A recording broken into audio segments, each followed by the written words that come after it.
Hello world, welcome back to Radiolink RC. Got another review video for you today, this time reviewing the Radiolink RC6GS. So Radiolink contacted me a few weeks ago and asked me if there were any products in their product line that I was interested in reviewing, and honestly they were the first company that approached me that felt like there was something I wanted to check out. So this is the RC6GS. It is the latest radio from Radiolink. Came out in, I think, the beginning of 2018, so it's been out for about 10 months now. And quick overview of the product. It is a 6-channel radio. Comes with a receiver. Sells for about $76 here in the United States. It's basically their flagship radio.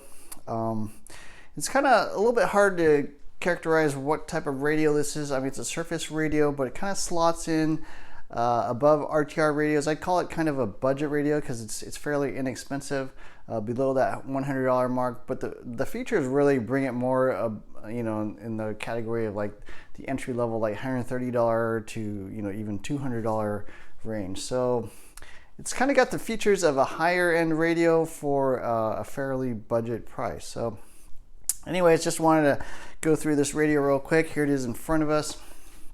Radiolink RC6GS has basically the same shape, look as the previous model, the RC4GS, but with the addition of a couple different additional switches here on top. So the RC4GS was a 4-channel radio. This is a 6-channel radio. Steering wheel, so obviously trigger, steering wheel, display, 2 additional switches up here, 3 additional basically switches for trim and that sort of thing, a variable rate dial, a push button switch here, and yeah, that's pretty much it. So simple hard plastics, no rubberized grip or anything like that. External antenna, and then battery wise, it actually comes with a little adapter for 4 AA's, but can also take LiPo nickel metal hydride batteries with a plug, as you can see down there. So I actually made a few modifications to this radio. I'll just show you them real quick. First one is that this plug that goes in there is designed for basically like, I don't know what you call this, a JST connector, basically a 2-prong connector.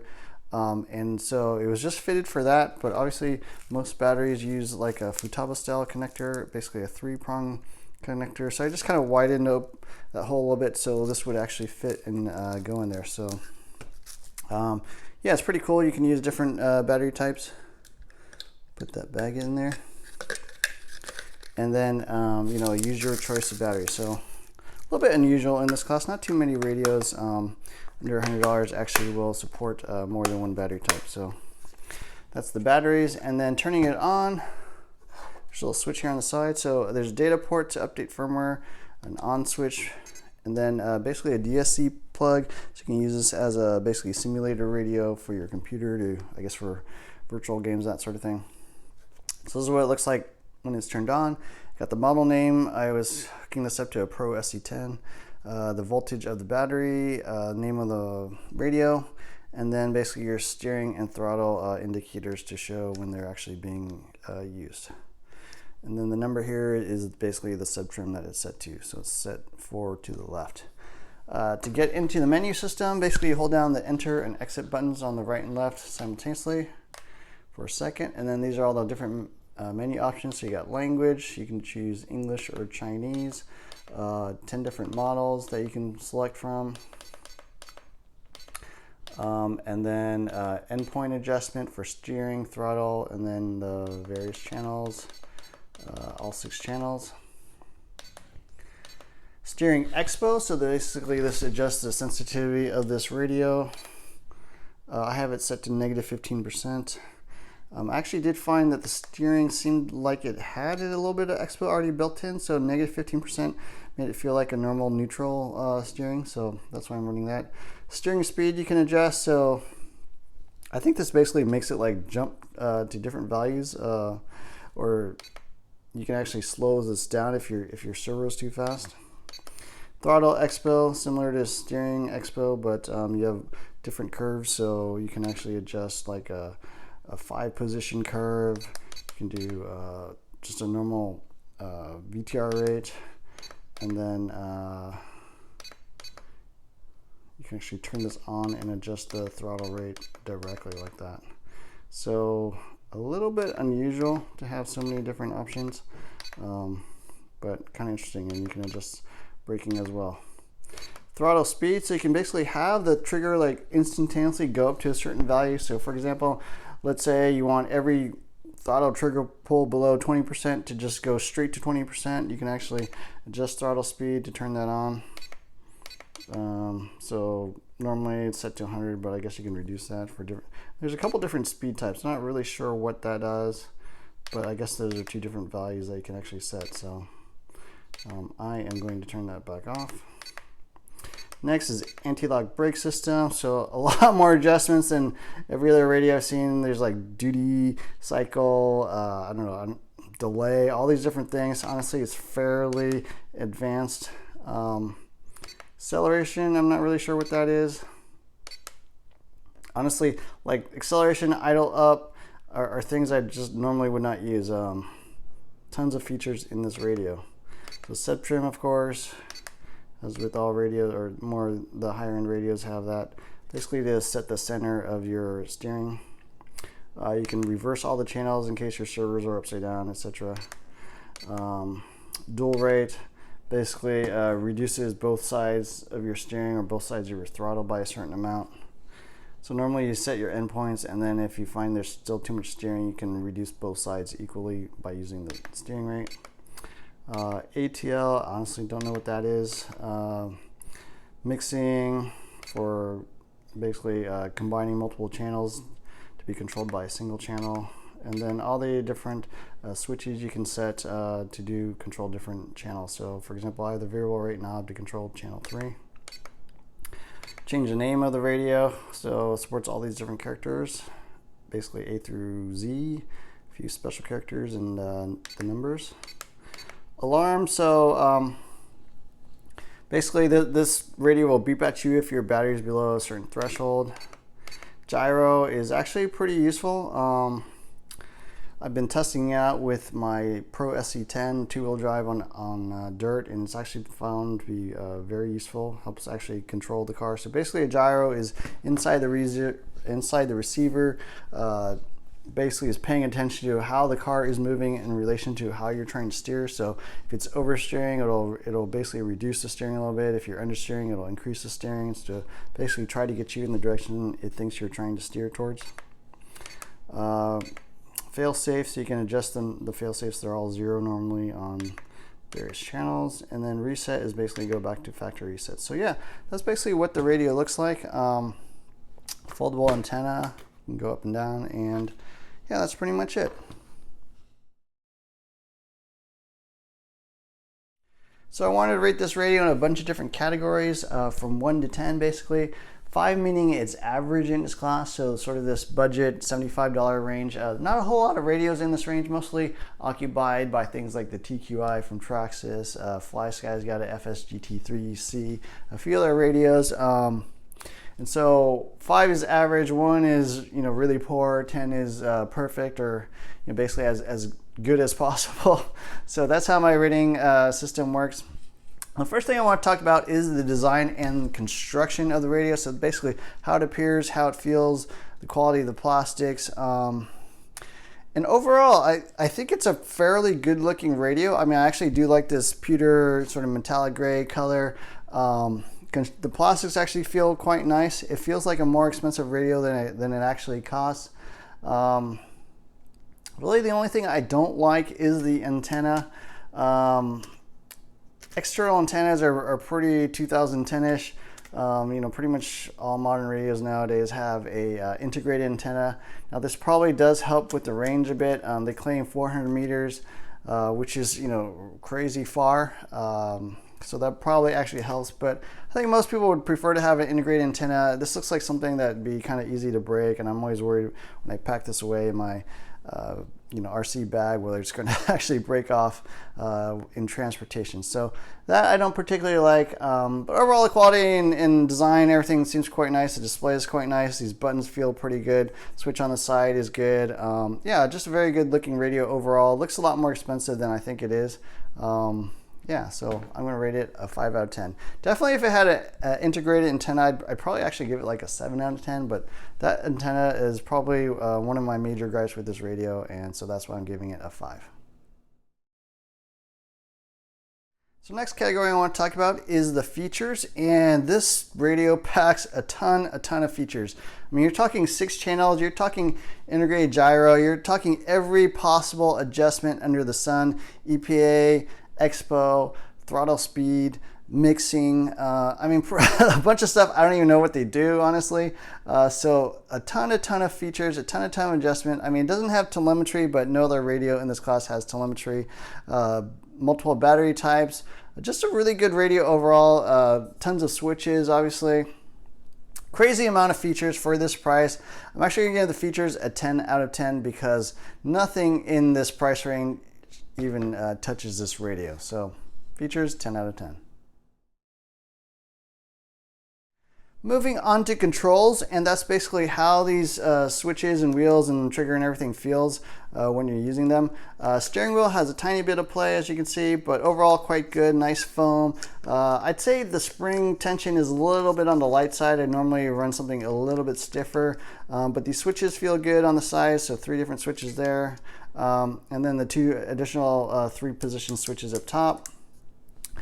Variable rate dial here and another switch here. Now, in terms of the controls, the trigger actually I felt was not that great. So if you can tell, I've actually modified the trigger. Normally it extends all the way up to the top, so it's basically contouring along the top ridge here. I actually heated this up and shrunk it because there's just way too much space here for my finger, and so it fits my finger much more snugly. It was actually so far that I had a hard time hitting full brake. So I actually heated that up, modified that. It's a lot more comfortable now. You know, a modification you may want to look into if you buy this radio. I actually put a little bit of heat and shrink on here to give it a little bit of texture so it doesn't, my fingernail wouldn't slide off quite as much.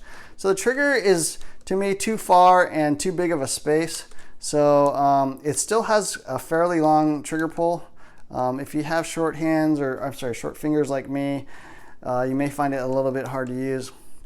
The other thing I didn't like was that these switches up top, I've actually modified and cut down a bit. So I lopped off about 3 millimeters off of each because I found as I was driving this radio, my fingers would kind of hit these switches up here and it was kind of annoying. So trimming that down helped quite a bit. So kind of some ergonomics oversights. The handle itself, I also find a little bit too far swept back. You know, things like the Sanwa, the Spectrum, have a more vertical handle, and the higher end Futabas are a little more straight up and down, a little more comfortable. This isn't bad, but when you have the additional sort of long trigger pull and trigger throw, it does seem to kind of get in the way. So ergonomics, you know, Bill DeLong actually did a review of the RC4GS, the predecessor to this, and you know, he kind of mentioned, well, with budget radios, the one thing you always miss on is ergonomics, and I do agree with that. I do find the ergonomics a little bit challenging. As is out of the box, I would actually give the ergonomics or controls a 3 out of 10. With these modifications, trimming down these switches, modifying the trigger a little bit, I'm going to give it more of a 4 out of 10. Still not quite the way I would like it, and it does make it a little bit challenging to control this in a race environment, but yeah, probably the biggest weakness, external antenna and this trigger I don't particularly like. So ergonomics or controls, 3 out of 10. Okay, so moving on to performance. What I mean by performance is basically how fast this radio feels, the range, basically sort of the technology and responsiveness of this radio. And actually, I found this to be a fairly fast radio. They claim, I think, 12 millisecond frame rate or 11 millisecond frame rate, which is equal to or better than most, even the higher end radios that are over $100. So it did feel actually quite fast. Very responsive, never felt like there was any lag, felt, you know, pretty in control of the cars I was driving. I actually took this out to the racetrack and threw this in one of my race stadium trucks, and it felt, you know, very responsive, no issues there. Now, there was something I didn't notice about the steering though. I actually ran this back to back with my $300 high-end race radio that I normally use just to see how it compared in terms of performance. And it did feel like there was a little bit of steering expo already dialed in. You know, I mentioned that during the menu section, so I turned that down to negative 15%. The throttle also, I'm not sure is 100% completely linear. It felt slightly like maybe it was not applying the throttle super smoothly. I mean, it's a little bit weird, but I actually did find a little bit more traction running my race radio. I don't know if the signal is just a lot smoother or what, but this seemed slightly, it wasn't like the expo was totally cranked up, but something about the throttle linearity was not 100% there. Now, most people are not going to notice, honestly. I'd say 99% of people who throw this in their car and just drive around the track, and you know, it'll feel totally fine to them. They probably won't notice anything about the steering or the throttle at all, but I'm kind of hypersensitive to that kind of thing, so I did notice a difference there. So performance, I'm actually going to give it above rating. It is quite fast. I'm going to give it a 6 out of 10. I also tested the range on this, and they claim 400 meters. The furthest distance I could find where I could still see the car was about 250 yards, which is I think somewhere around 220 meters. So I tested it out to there, drove totally fine. That's quite a far distance, and you know, that's over 2 football fields. So you're talking further than most people are going to be able to see their car. So range seems super excellent on this. I'm sure this antenna helps a little bit with that. So overall performance, I'm going to give it a 6 out of 10. Moving on to the next category, which is the menu and display. So for $75, a backlit dot matrix type display, very impressive overall. I mean, the pixels are you know, basically fine detail.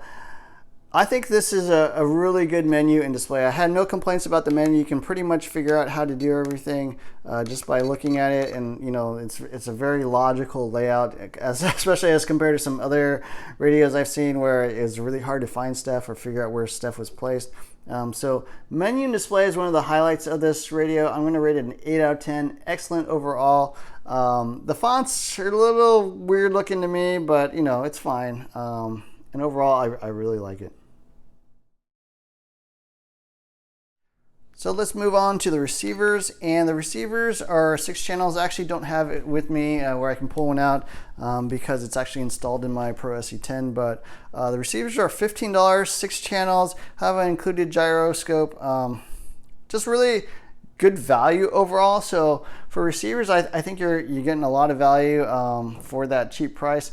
Now, they did not seem super highly well constructed. I mean, they are $15 receivers, so they're not going to seem like the highest quality thing. But the one main problem I had with the receiver, and I don't have it in front of you, but I pulled out this associated receiver I have, is that the bind button is actually on the side of the receiver, like back here. And when you've got this plugged into your, like a receiver box, and all your plugs going in on top, it actually can be quite challenging to actually push in that bind button. You know, I actually use this little diff adjustment tool to actually go down in the receiver box and then push on that little button there just to test out binding.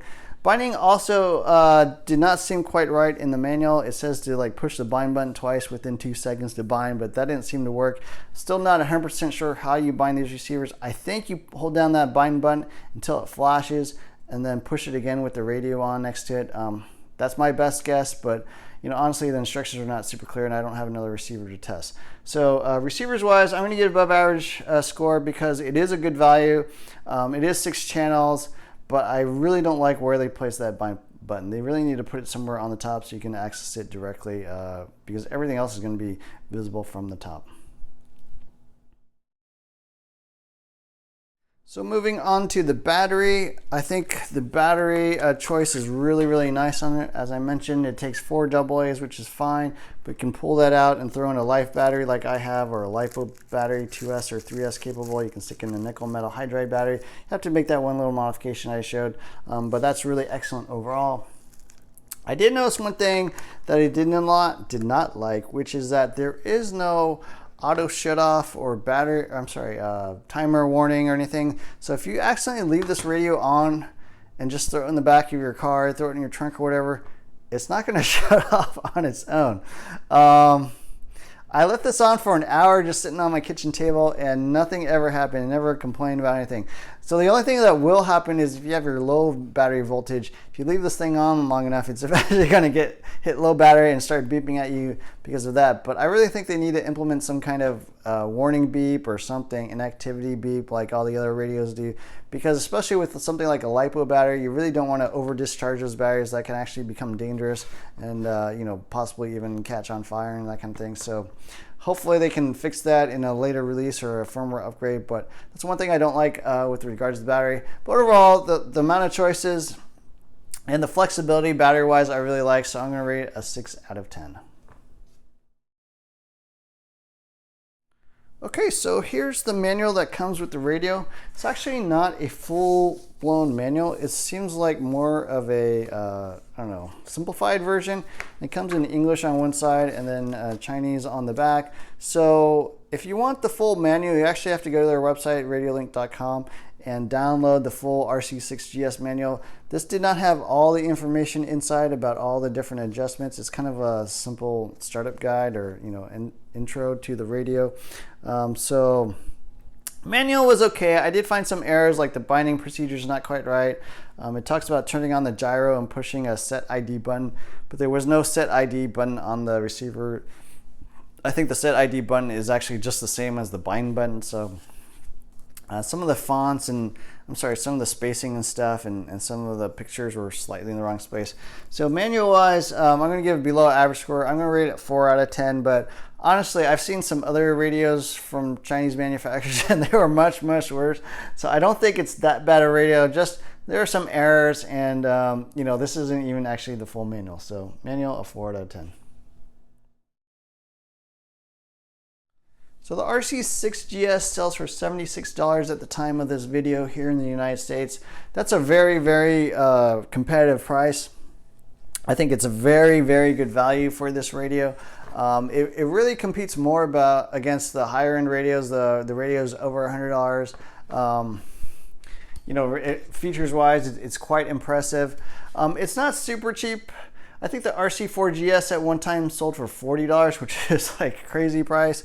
$76 is still quite competitive. I mean, basically you're talking about the next jump up to the next level radio being somewhere around $110 to $130. So you got a little bit of value there. So overall, I'm going to give the value a 7 out of 10. There are some things I didn't like. I feel like ergonomics wise, it wasn't quite there. I don't like this external antenna, but value wise, it's still one of the stronger points. Well, I hope you enjoyed this video. My final thoughts on this radio are quite interesting because I think this radio is going to appeal to a certain type of consumer. And so I've actually tried this on a few different environments. I tried it at the racetrack, where you need very good control of your car. You need very high precision. You need a lot of responsiveness.